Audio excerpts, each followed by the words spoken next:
When we talk about the value and what's so wonderful about downtown Frederick, it is that sense of place, which is a combination of the physical form, the space between the buildings when you walk down the street trees, which break up that space in a good way, also form a kind of ceiling over the street, and then the interest of all the individual buildings, the small scale, what's going on in the shops. That space, with the combination of the form and the function of those buildings, is placemaking. The form-based code does encompass a vision that we learned from the community through our charrette process, but we are looking at the code being a 20 to 30 year development process that will occur as property owners want to redevelop their property.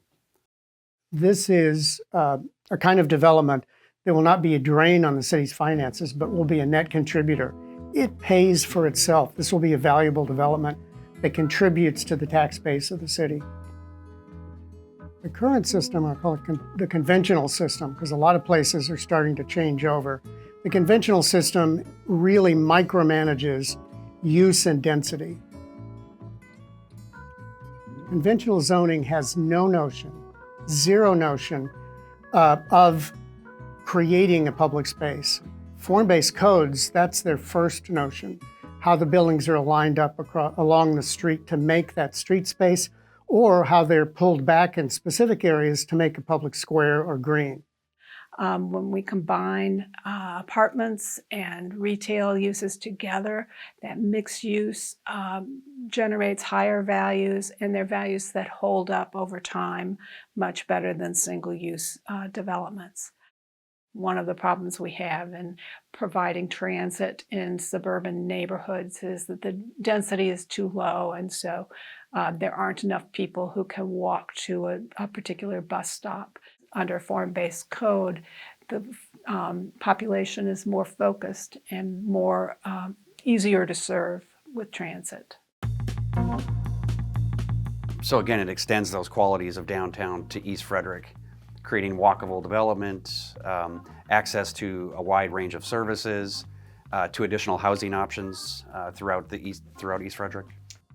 By changing the zoning for East Frederick, you introduce a lot of predictability, both for those who live in East Frederick, own property in East Frederick, but those who want to develop in East Frederick will have a much better understanding of what the requirements to develop there will be.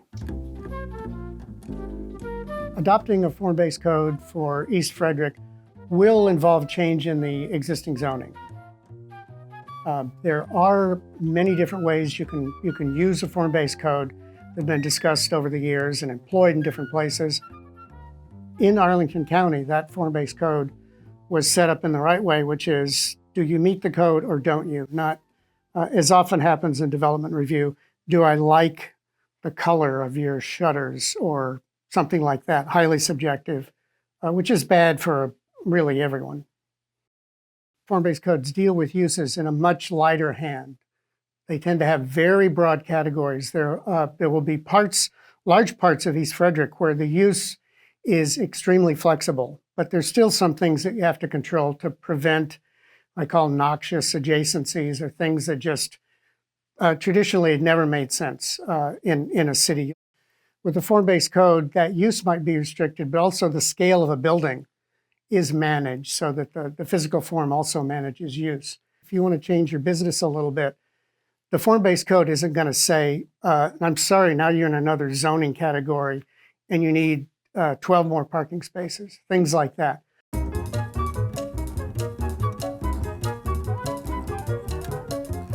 So the goal of the form-based code is to take the lessons that have been learned through the last couple hundred years in Frederick and relay those messages to a new type of development in East Frederick.